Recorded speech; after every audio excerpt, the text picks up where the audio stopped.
Today we have a crazy revenge story against a short-term partner. We'll get into that in a bit, but first, what happened to me when I got into a wrong circle? I had a strange way of keeping to myself since I was a kid, and I wasn't surprised when I grew up into an 18-year-old female who had spent a better part of her life as a loner. I have always liked it that way until I got to my last grade in high school. Do you know what comes from being free and grown? Well, here are my lessons from being free and grown. I had sincerely thought enjoying my company was cool and safe. I got to avoid drama from other people. That perception didn't change until I met a girl I'll call G. It became a heck of a ride for the both of us as she practically made me her handbag, meaning she took me around the school at will. I didn't object. Why would I? I was enjoying the attention we gave each other. For the first time, I was truly giving my heart to someone else. I enjoyed it, maybe a little too much for a loner like me. For a long time, I had gone to the canteen all by myself, and I also returned by myself.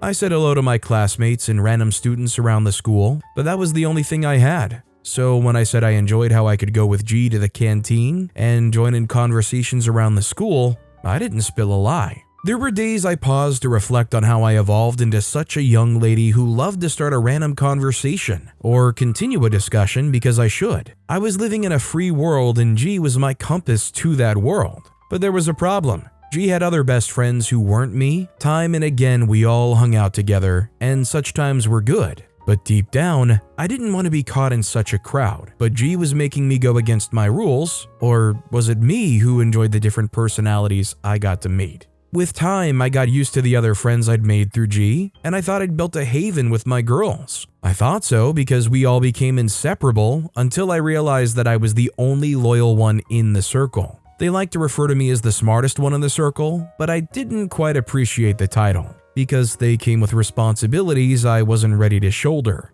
I mean, I carried the burden of getting all of our assignments done and making sure that our notes were up to date. Then there were days I got to entertain examination malpractice so that I could please these girls. Don't raise your eyebrows at me yet or blame me. I had spent 18 years of my life alone, and I had thought giving myself a chance to experience the magic that friendship brings won't hurt so much. I was wrong. It turned out that I was the magic I was looking for in other people. I started to consider going back into my shell when they started coercing me into allowing them to copy my examination booklet during tests, especially the impromptu tests. When I didn't allow them, they tried to gaslight me into accepting that I was the reason they failed such a test woefully. I didn't know what to do, so I would end up dancing to their tunes, just so everyone could go home happily at the end of the term. My first friend G, too, didn't make things easy for me. I used to think that she was my personal friend, but it became glaring that she was the queen bee in the circle, and as such, she belonged to everybody. Still, I expected some level of loyalty from her because she was the first person I gave the best friend spot.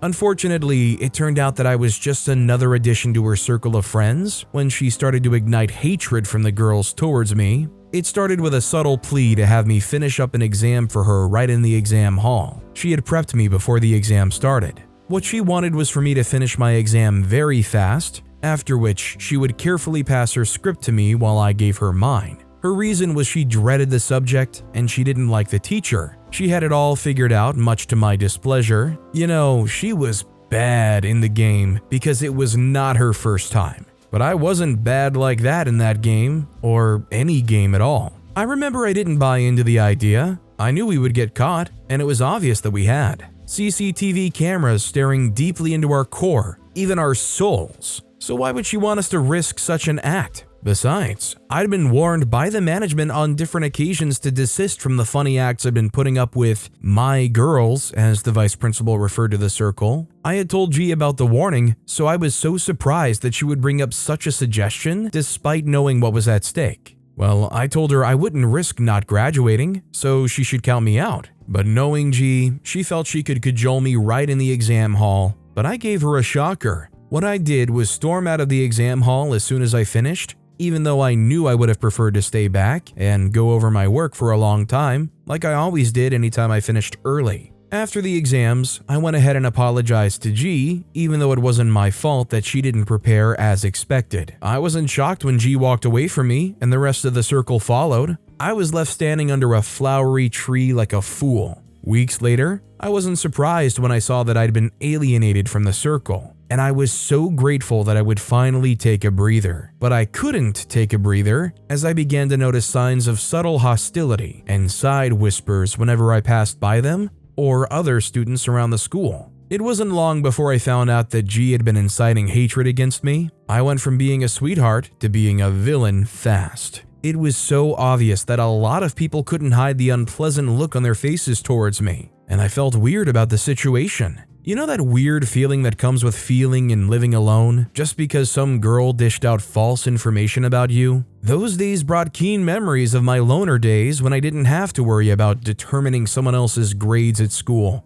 I remember a particular girl who was so interested in making friends with me in grade 9, her motivation was that I looked like a mystery that needed to be unraveled. When I recollected those episodes, I had a smile on my lips. I remember vividly how much she was ready to serve me. She would secure a table for me at the canteen, get my lunch, and chat happily with me while I ate. With her, I didn't have to do too much or try to make her academics my responsibility. She was just a pure soul who came to me at the wrong time in my life. Well, needless to say, the friendship didn't sail. When she realized she couldn't get me out of my shell, she began to withdraw slowly. Looking back now, that girl made me feel like the price, and it is so ironic that all that had changed. In those moments, I wished I could take back the hands of time. I couldn't blame myself for living in the past because I could see how much havoc G had wreaked on my person. One day, something that would spur my next line of action happened at the canteen. Like every other student, I had gone into the canteen to eat my lunch as quietly as I could. All I wanted to do was eat and move on with the rest of my day. I was lucky to get a free table at my favorite spot,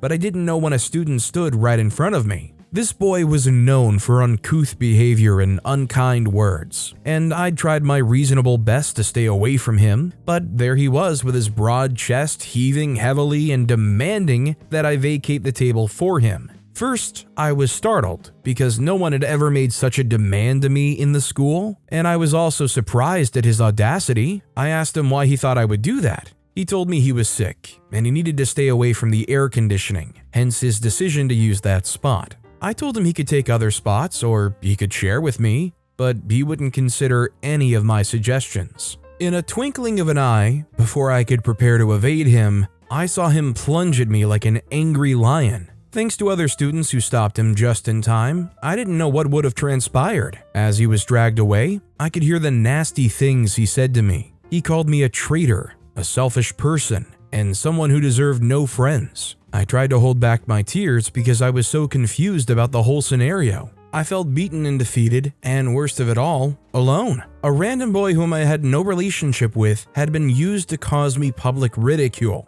I felt ridiculed because I could see some people giggling and nodding in agreement as if I deserved what I got. I stepped out and I ran as fast as my legs could take me. If anyone wanted a show, they should go to the cinema. I knew I couldn't go to the classroom, so I went to the toilet. I locked myself in there and I cried my eyes out. I was ready to quit the school because I was tired of defending myself. All I wanted was peace. I stayed alone for a long time, unknown to me that I'd been summoned by the school's principal. When I got wind of the information, I reported to her office as fast as I could. At the principal's office, I met the boy who had bullied me at the canteen and a host of other teachers and staff canteens. I was flushed with embarrassment because I'd put that ugly scenario in the past as soon as it happened. Then, I knew the gathering was meant to revisit the issue. The principal gave me a warm look, and I could see that she felt pity for me. If I could read her mind, she might have said, "Poor little thing." I, on the other hand, didn't want any pity. I just wanted to get back home and have a warm bath. But it seemed as though the issue at hand was going to be longer than I thought. It was in the principal's office that I learned that that boy was G's boyfriend, and he had only acted that way because he was coerced to embarrass me in front of everyone. How ridiculous!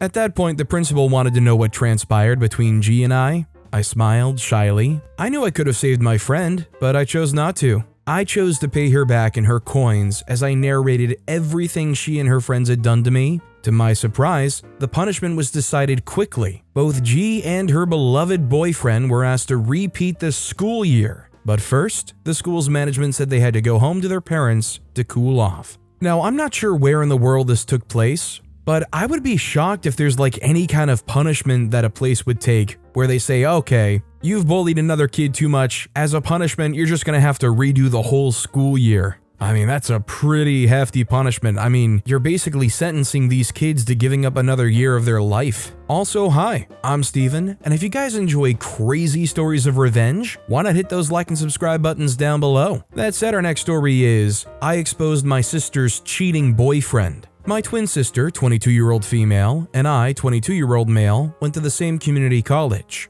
It was just far enough that it was inconvenient for our parents to come over every week, but close enough that we could make the trip home if we felt like it. Our family was a close-knit one, and our parents always wanted to be involved in every aspect of our lives. That was one of the reasons why they strongly recommended, practically forced, that we go to the community college a few towns away. We have 2 older siblings and we were very close, but I was closest to my twin sister Jolene. It's true what they say about twins having this unbreakable bond, because no matter what she did to me or how many times we fought, she has remained my best friend till now. She looked out for me all the time, even when I didn't want her to, and I have to say, she has kept me from getting hurt so many times. I do the same for her too. In fact, this entire story is about me trying to do the same for her. During our sophomore year, after the summer holiday, Jo was going through a rough patch. She had just ended things with her boyfriend since high school. His name is Alex, 23-year-old male. He's a pretty solid guy. Alex wanted to go to an out-of-country art school, but his parents were against the idea. He applied to our college just to make them happy, but he also applied to the art school. When he didn't get a reply from the art school for a while, he decided to come with us to the college. We thought the application he submitted was rejected, but the interesting thing was that he didn't even receive a rejection email. Eventually, while in school, he decided to send an email to confirm with the school if they'd gotten his application. When they replied, they said that they did, and they'd already sent a reply saying that he was accepted into the art school. It must have gotten lost in the mail, but they sent a new one and he got admission into the art school of his dreams. It was nothing short of a miracle. Everyone was happy for him, but when it was time to discuss logistics, Jo and Alex realized that they couldn't work with him out of the country, and they had to break up. Jo was pretty shattered. Alex was her first and only boyfriend ever. They'd been dating since high school freshman year, and he was the closest person to her after me. I tried to be there for her, but there was only so much I could help with. The grieving process is not written in stone, and sometimes you don't know what to do exactly. Besides, I couldn't relate to what she was going through. I had never been in a relationship then. I've had crushes, but never fell as deeply in love as she did. I guess she has the bigger heart. Anyway, her grieving process went on for over 4 months, and during this time, I was pretty much in charge of helping her do everything, from cleaning her room and doing the laundry to helping her with homework projects. But after that 3 months, there was a sudden change. I remember being in the living room of our shared apartment with our group of friends. Adam, Camille, and some other girl who hung out with Adam. Then Jo walked into the house. The fact that she even went out in the first place was kind of a surprise. She rarely stepped out of the apartment since the breakup, but that wasn't the only surprise. She was smiling. She had this twinkle in her eyes that I hadn't seen in over 4 months. I had to ask her what was going on. At first, she said it was nothing, but owing to the fact that Adam and Camille knew how gloomy she'd been over the past few months, they also asked what was going on. Eventually, she told us that she met a guy when she went to get some groceries. His name is Cabe.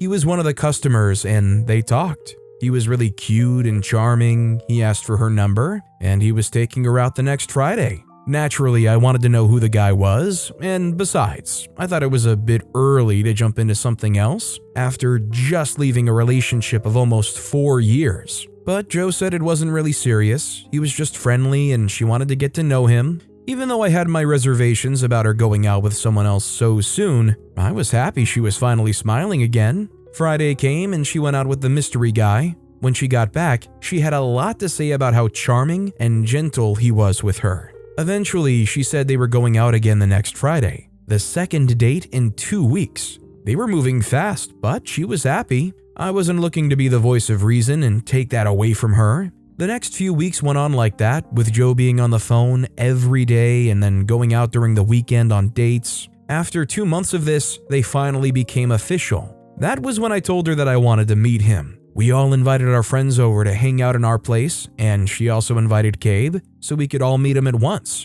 As soon as he arrived and I saw him, I knew there was something off about him. Maybe it was the way he was dressed or his overall style, but I wasn't feeling him. When Joe mentioned sweet and charming, I was expecting a nerd type of guy with the glasses and all. I mean, that's her type. That's who Alex was. But Gabe was entirely different. He was a textbook bad boy, with the hair and clothes and everything. He even had a bike. I'd known Joe forever. There was no way that Gabe guy was her type, and I wasn't the only one that noticed it. When he left, Adam and Camille asked me the same question that had been running through my mind. What was going on with Joe? When she got back, we told her that Gabe wasn't good for her. She said she knew that we'd make that decision, but she really liked him and that we should respect her decisions. I said okay, but I wasn't planning on doing that. Aside from his looks, there are other things he did that made me feel wary of him. Whenever he received texts on his phone, he looked around, and he only texted back when Joe wasn't in the room. Even his point of view on some topics we were discussing was just suspicious. I decided to respect Joe's wishes as she wanted me to, but it didn't mean I didn't look into him. We majored in literature, so one day I went to the literature hall to ask around about him. I talked to some of the girls, and they told me what I was already suspecting. Gabe was a womanizer. He talked to and messed around with multiple girls at once. He even did it to some of the girls in the class. I wanted to tell Joe immediately, but I knew her. When she loves someone, it's very difficult to make her see reason. The only way I could do it was to present cold hard evidence to her. So I enlisted the help of Adam and my other friend Jason. I stylishly asked Joe where he lived, and when she told me, we put him on surveillance. We took turns staking out his house whenever Joe wasn't there. If he was seeing some other girl, that was how we were going to catch him. The first few days didn't lead to anything. The only thing we learned was that staking out a person's house was way more tiresome and boring than they made it seem in the movies. Even when we were taking turns by the day to watch his house, we couldn't really watch him in school because we also had our lives to lead and classes to attend, but it was still very tiring. We wanted to give up, but just before we did, we found something. It was one Tuesday in school. Adam and I were sitting on a park bench watching Gabe, who was on the other side of the park. He was working on his laptop and only stopped when a girl approached him. They talked for a while before he packed his laptop and left with her. We followed them behind till they got a cab. We got our own cab too, and by the time they got to their destination, I realized that the house belonged to the girl. They walked in and we couldn't follow. Instead, we went around the house after a while to peek through the window. That was when we confirmed what I already knew. Gabe was making out with the girl in her bedroom. I placed my phone on the window without making any noise, and when I got about 1 minute of video, we left. I went straight home to show Joe the video. She was devastated. Gabe had told her that the girl was his cousin, and they went to school together. She said she called a lot because his mom told her to check in on him in school every time. She cried so hard for days, and when Gabe tried to come over to change her mind about breaking up with him, things almost got physical between us. That same day, I swore that I was going to make him pay for what he did to her. I enlisted the help of Adam and Jason to help me carry out this plan. Even Camille was eager to help. We brainstormed together for hours because everything we were thinking of was way too violent, and they'd surely land us in jail. Eventually, we came up with a good plan. We were going to give him the scare of his life. On the day of our plan, Camille was tasked with watching him leave the house in the morning. She stayed on him till he was in school, and then she called us. We went to his apartment and went in through the fire escape. We were wearing black and gray hoodies with ski masks. We went with gel blaster pistols and sprayed all black for the added fear effect. Then we settled in the apartment and waited for him to get back. When he did in the evening, we grabbed him and quickly tied him up. We stuffed his mouth with socks and underwear we found in his laundry basket and proceeded to shatter everything he owned while he watched. Jason had his gel blaster gun pointed to his head, and the formerly cool Gabe was shaking like a leaf in winter.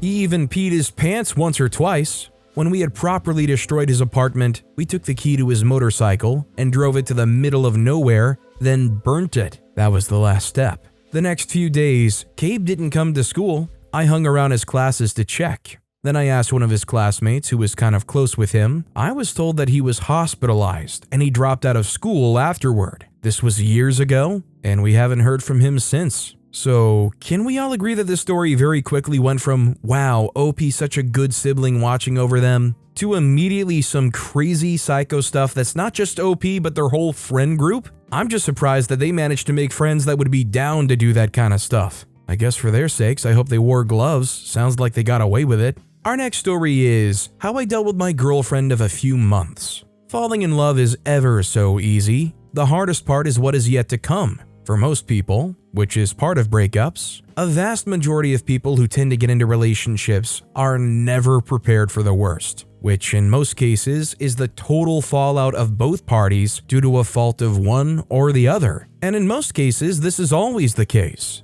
And in others, it's both parties that are at fault for the fallout of both parties and ultimately the relationship. My case was one where it was the fault of one party, and the events that built up to that moment is what formed the building block of the reason behind my story. Basically, the whole story is just about how my ex of a few months back had really messed up with my mental health, and really left me in shambles. My life had really taken a turn for the worst, and this was all because of the way I was treated in said relationship. I knew I most definitely could have done better, that's for sure. But the one thing I couldn't place or wrap my head around was the fact that it didn't dawn on me much sooner the fact that the relationship at the time was doing more harm to me than it was doing good. At the time, I was just hungry for attention and a sense of belonging to someone. I guess she didn't feel the same, which was what led her to do what she did, engage in actions and activities that she was very well aware could cause the end of our relationship, one that she knew I was overly invested in.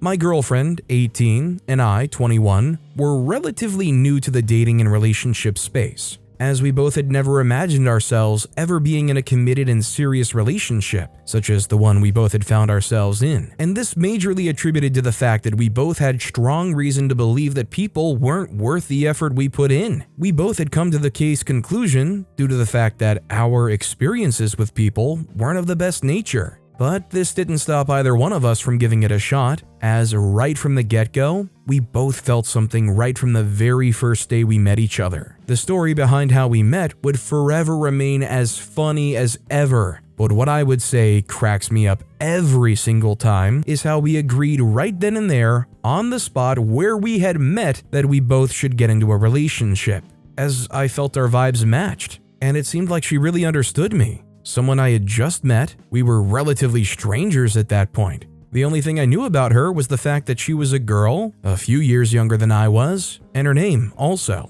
Let's call her Janice. Janice and I quickly hit it off, and this was because I met her at a gaming convention when one was held not too far from where I lived. She immediately caught my attention, as she was relatively the only girl I'd seen in quite a while that was genuinely interested in being there, and not for any other reason but just for the fact that she actually found it interesting. And she was really interested. I just couldn't but hold myself back from approaching her and basically introducing myself. Even at first glance, she seemed very receptive, and maintaining a healthy and reasonable conversation was possible due to this fact. She told me about how she had started gaming quite a few years back, and that she'd only just heard that there was actually a gaming convention around, and this really piqued her interest. I tried my best to know what she preferred, as I was really observant of the fact that she was putting on some gaming mercy, and it just so happened to be my favorite game. And to my greatest surprise, she had next to identical gaming preferences as I did.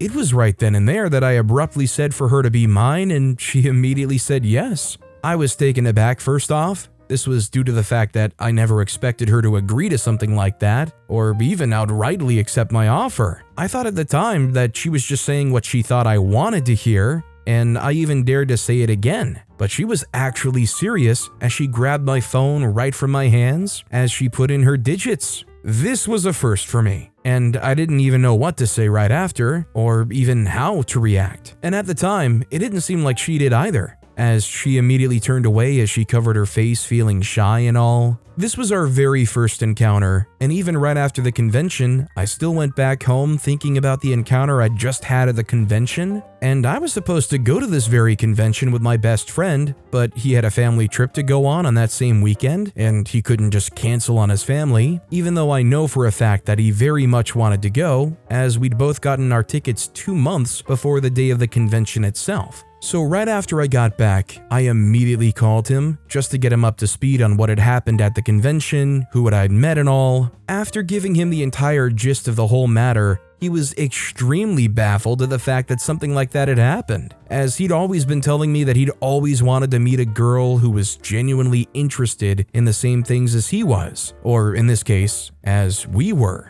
I was feeling so very proud of myself for the way I handled the entire situation, but at this point, I had little to no idea as to what I needed to say, or even how to start a basic conversation. I stared at the screen for quite a while as I was still confused, and then I finally sent a text. The very first thing that came to my mind, basically, and then almost as if she'd been waiting for my text, she replied with immediate effect. I was genuinely surprised. Our conversation was flowing as easily as anything I'd ever done in my life. With her, I didn't feel the need to even stress myself too much for me to feel understood, as right from the moment I conversed with her, I already knew she understood me, and there was no need for the extra work to feel understood. I could say for a fact that this was the quickest I've ever felt the need to be in a relationship, and also the longest I'd ever stayed in a relationship. She was always genuinely supportive and receptive of and for me. Basically, at some point, I realized that we weren't actually together in a relationship, but she was already making me feel so welcome and all, and I would have been a fool if I hadn't noticed this. I just didn't want to mess up our friendship at the time, and I slowly but surely began to drop hints about the both of us getting into a relationship. She was definitely up for this, as she showed positivity towards us. She was one of the only people that I've ever felt genuine love and the need to reciprocate said love for, and I must say that in under a few weeks, after getting to know each other properly and on a more mutual level, I actually came clean with my feelings for her, and she was also really ecstatic in saying yes. We immediately knew right then and there that we were made to be partners for each other. And even in times where some of our other friends would question our feelings for each other, albeit the fact that they've known her for quite some time, it didn't stop me from truly expressing how much I truly loved her. And there was no doubt about how much she loved me too, or so I had naively imagined. Things between the both of us were quite literally perfect. There is no other word I can use to describe it, but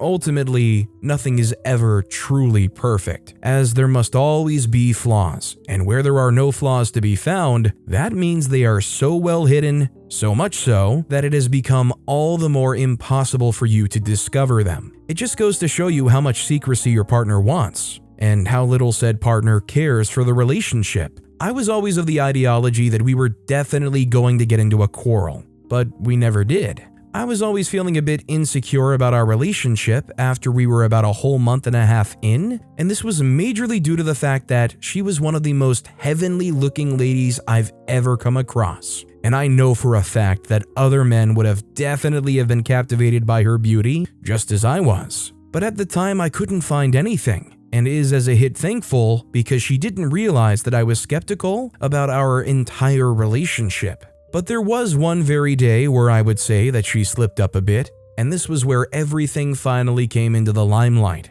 I had already given up on trying so hard to prove her wrong because I felt that this was definitely toxic behavior, and it could most definitely breach the trust between the both of us. Then I came across a text from a strange number. Apparently this was someone that claimed to know her very well, and the same person claimed that she was in a relationship with them, and they've been in one for the past 4 years. I just got dumbfounded. I didn't know what to say or even how to react. The one thing I could say to the person was to meet up, because apparently the person was not staying too far from where I lived. We met up at the closest bar we could find, as it was late in the evening that day, and I really wanted to get to the root of things. The person I came across was someone of a much different age group. He was in his mid-30s, and he looked like he was already a fully settled and established man. From the looks of things, I could tell that she only needed him for his money, but I just couldn't tell what I was for. We talked at length about what was really going on and what the next step to take was. Then I suggested something. I really wanted her to feel what me and this stranger were feeling, so I told him to invite her over for dinner at a really fancy restaurant.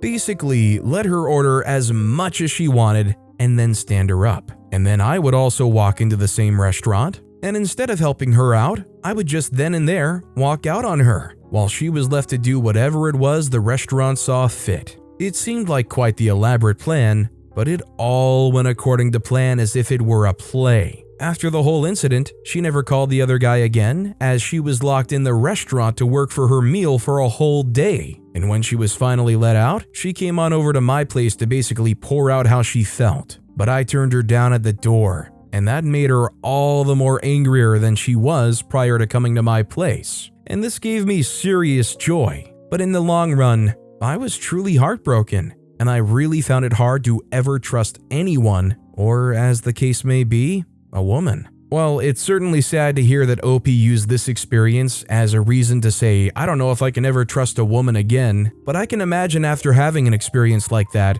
how it would be hard for you to get into a relationship again and not have some serious insecurities or fears of such a thing happening again. Especially when it was your first relationship too. Poor guy. But with that being said, that's all the time we have for today. Now, if you want to hear another absolutely crazy revenge story, check out that video on the left. Or if you missed my latest video, check out that video on the right. That said, I'll see you all next time with some more stories.